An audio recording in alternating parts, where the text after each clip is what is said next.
PM Modi से phone पर बात की है। युद्ध के बीच में ये बड़ी अपडेट इस वक्त आपको बता रहे हैं, जहां हमास और इजराइल के बीच जंग छिड़ी है। प्रधानमंत्री मोदी से बेंजामिन नेतन्याहू ने फोन पर बात की, क्योंकि उसकी वजह ये है अब वो रिटेलिएट करेंगे। और इजराइल जो है आज अभी तक वो अटैक कर चुके हैं, अभी भी वहां रात का टाइम है। नेतन्याहू साहब अभी आने वाले हैं, स्पीच देने वाले हैं। 500 तो उन्होंने मार दिए हैं। हमास सब कहता है ट्रूस करें हमारे साथ, ट्रूस करें हमारे साथ। और माजी के अंदर इजराइल ने कभी अपना ऑपरेशन बंद नहीं किया जब तक वो अपने टारगेट अचीव न कर ले। But though Israel didn't start this war, Israel will finish it. The Prime Minister goes on to say that people of India stand firmly with Israel in this difficult hour. Sir, ये भी तो इतना बुरा लग रहा है देखकर कि किस तरह से जो हमास के लोग हैं वो छोटे छोटे बच्चों की, एक बच्चे की गर्दन तक काट रहे थे अल्लाह अकबर का नारा लगा के। वो फुटेजेस भी मौजूद है। आरज़ू, इस पे एक और दुख वाली बात है। मेरी ये बात सुन लीजिएगा। जो इसराइल का वज़ीर आज़म है उसने बता दिया है कि अभी जो बम्बार्डमेंट कर रहे हैं, this is just the beginning, ये सिर्फ शुरुआत है। मैं पहले पैदा इंसान हुआ था, उसके बाद मुझे मजहब और नाम दिया गया। अगर मुझे इंसानियत का कोई शर्म लिहाज नहीं है तो forget about it, whatever you are. India की अभी मैंने बात की, उन्होंने तो ओपनली ये स्टेटमेंट दे दिया कि हम इसराइल के साथ खड़े हैं। ठीक है, यानी कि उनकी फॉरेन पॉलिसी नजर आ रही है कि भाई उन्होंने, हमारे यहाँ पे कोई क्लियर फॉरेन पॉलिसी नहीं नजर आई। उन्होंने बेचा है सर, लोग यही कह रहे हैं। इन्होंने खुद जमीन बेची थी और अब यहाँ पे दोबारा ये वही ड्रामा कर रहे हैं। दुनिया को पता है फलस्तीनियों के जिस तरीके से ये करप्ट है लोग, इसलिए कि इनमें विल पावर नहीं है। ठीक हो गया, ठीक है, ये कभी भी ऐसा जो है ना कोई कदम नहीं उठा सकते हैं। ये बस कहेंगे हम जो है ना जहाँ कहेंगे जज्बा बहुत। नमस्कार दोस्तों, जय हिंद। Welcome to after morning news channel. Israel और हमास के बीच चल रहे वार के बीच इजरायली प्रधानमंत्री ने मंगलवार को पीएम मोदी को फोन किया। इस दौरान उन्होंने अपने देश के वर्तमान हालात के बारे में जानकारी दी। इसके बाद पीएम मोदी ने ट्वीट करके कहा कि इस मुश्किल घड़ी में भारत इजराइल के साथ है। प्रधानमंत्री नरेंद्र मोदी ने इस बारे में ट्वीट करके जानकारी दी। पीएम मोदी ने एक्स पर लिखा कि मैं प्रधानमंत्री नेतन्याहू को शुक्रिया अदा करता हूं कि उन्होंने फोन किया और वर्तमान हालात के बारे में बताया। भारत के लोग इस मुश्किल समय पूरी मजबूती से इजराइल के साथ खड़े हैं। पीएम मोदी ने आगे लिखा कि भारत किसी भी तरह के आतंकवाद का दृढ़ता से विरोध करता है। इससे पहले जब बीते शनिवार को हमास ने इजराइल पर हमला किया था, तब भी पीएम मोदी ने इस पर दुख जताया था। तब सोशल मीडिया एक्स पर पीएम मोदी ने लिखा कि वो इजराइल पर हुए टेररिस्ट अटैक में बहुत ज्यादा दुखी है। उन्होंने लिखा था कि हम विचारों और प्रार्थनाओं के साथ इजराइल के मासूम पीड़ितों और उनके परिवारों के साथ है। गौरतलब है कि हमास और इजराइल के वार को 4 दिन बीत चुके हैं। हमास के हमले के जवाब में इजराइल ने भी कड़ी कार्रवाई की है। तब से लगातार दोनों के बीच युद्ध चल रहा है और अब तक हजारों लोग मारे जा चुके हैं। पाकिस्तान से तो बड़ा सब कह रहे हैं कि जी मेजॉरिटी ये कि जी हम तो उसके साथ खड़े हैं, फलस्तीन के साथ। लेकिन आपका क्या ख्याल है, इस वक्त कौन गलत है? आप तो देखें, मेरे ख्याल में सिर्फ कुछ लोग, वाहिद लोग हैं पाकिस्तानी जो इस वक्त सिर्फ वो फलस्तीनी जस्टिफाई कर रहे हैं। और वो मुझे ये बताएं आपके, वो उनका यौम कपूर का दिन था, वो सेलिब्रेट कर रहे थे, उनके वहां पे प्रोग्राम हो रहे थे, सबत था उनका। सरप्राइज 50th एनिवर्सरी पे जाके जो किया है आपने, उसको किस तरह जस्टिफाई करेंगे आप?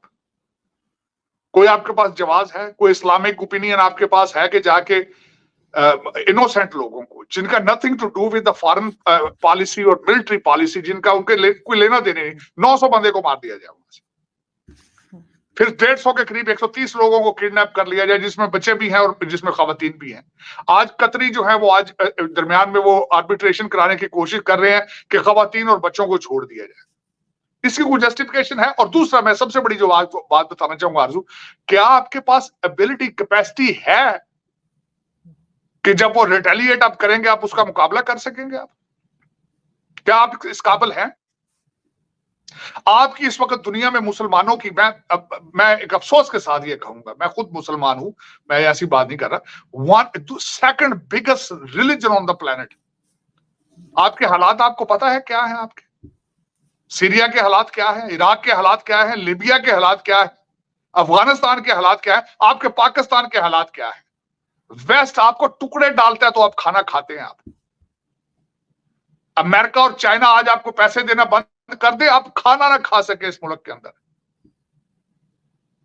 और फलस्तीन के बारे में बताना चाहूंगा आपको, आप जिस तरीके से आपने नवाज शरीफ को, जिस पनामा लीक्स में आपने उसको निकाला था यहां से नाहिल करके, उसी पनामा लीक्स के अंदर हमास के लीडर के बच्चे का नंबर भी था उसमें, अकाउंट नंबर, वो भी यूनाइटेड नेशन से जो डॉलर आते हैं वो भी पनामा में जमा कराते रहे हैं।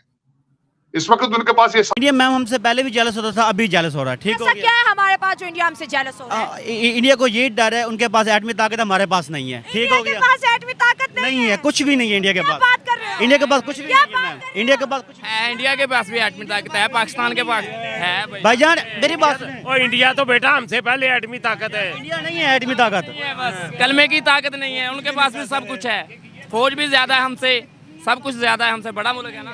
मेरे पास अगर छुरी है तो मैं छुरी से लड़ूंगा। अगर जब आपके सामने कोई है ही नहीं है, चोरी का क्या मेरी बात है ना, अगर इसके पास रिवॉल्वर है उससे लड़ेगा, इसके पास अगर टैंक है तो उससे लड़ेगा। तो जितनी अब आपके हाथ मकसद लड़ना है बस, मकसद कोई भी चीज पढ़ लो। कोई भी चीज हो, लड़ने से काम होगा ना। हम उसके साथ लड़ेंगे या चलेंगे। F-16 कौन सा F-16, वो उनके 100 जहाज तबाह कर सकते हैं, एक F-16। ठीक है, राफेल देख लें, कुछ भी नहीं हो सकता। राफेल देख कुछ लें, भी नहीं हो सकता। उनका ब्रह्मोस देख मैम लें। कुछ भी नहीं हो क्यों सकता। आंखें मीच लेते हैं? मैम नहीं, हम आंखें मीच, हम आंखें खोलकर सीना तान के खड़े हैं। क्या कह रहे हैं, मुसलमान ऐसे करते हैं? ओए आंखें बंद कर लेते, कोई उनका साथ देता है फलस्तीन का? कोई भी नहीं दे रहे। मुसलमान इकट्ठे हो रहे हैं, कोई अरब ताकतें हो रही हैं। पाकिस्तान एटमी ताकत है, पाकिस्तान क्या कर रहा है? कुछ भी नहीं कर रहा। पाकिस्तान के पास एटमी ताकत है, सऊदीया के पास तो अपनी फौज भी नहीं, उनके अमेरिका के फौजी बुलाए हुए हैं। पाकिस्तान के पास एटमी ताकत है, दुनिया की नंबर 1 फौज है। नंबर 1 है? हाँ जी, दुनिया की नंबर 1 पाकिस्तानी फौज है। देखो टॉप 10 नीचे है, 7 लेकिन उनमें ईमानी जज्बा नहीं है ना। हमने कलमा पढ़ा, हम मरने से नहीं डरते। काफिर जो है वो मरने से डरता है। मुसलमान में ईमानी जज्बा है। मुसलमान ने तो पता है कि मैं जिहाद पे जाऊंगा या काफिर से लड़ूंगा तो मैं शहीद का रुतबा पाऊंगा। नहीं, हम जीतेंगे इंशाल्लाह, मुसलमान जीतेगा। कैसे जीतेगा? एक साथ होकर जीतेगा। कैसे जीतेगा? ये जो कहते हैं 1000 पे भारी, ये कौन सा फार्मूला है, जरा बता दो मुझे। ये मुसलमान मालक का एक मुसलमान का जज्बा है। एक मुसलमान 3 आदमियों पे भारा है। अब तो आदमी की, आप कौन सा घोड़े पे लोग आते हैं, अब तो आसमानों से गोले भेजते हैं। जी ऐसा ही है। 1000 का फार्मूला क्या है? अब ये तो मैं नहीं कुछ बोल सकता आपको। हाँ जी, मैं कहती हूँ, मैं एक बंदी 1000 पे भारी, ऊपर से कोई बॉम्ब गिरता है तो मेरा जज्बा किधर जाएगा? हमारे कलमे का है। तो अब आप तो घोड़ों पे जंगे नहीं ना हो रही। वो सुन ले। अवाम ने पत्थर मारे वजीर आजम को। जी, ये कब की बात है? ये परसों की बात है। ठीक है, कर रहा है शहबाज शरीफ को लोगों ने गालियाँ निकाली जो जी पत्थर भी मारे हैं और इसने किसी की बात नहीं सुनी। इतनी महंगाई हुई पड़ी है। ठीक है, कोई मुसलमानों पे जुल्म कर रहे हैं, अमेरिका उनका साथ दे रहा है। ये हमारे जो हुक्मरान है ये यहूदियों के एजेंट हैं, तलवे चाट रहे हैं। तो जब तक कोई इन्होंने तो उनको माना ही नहीं है।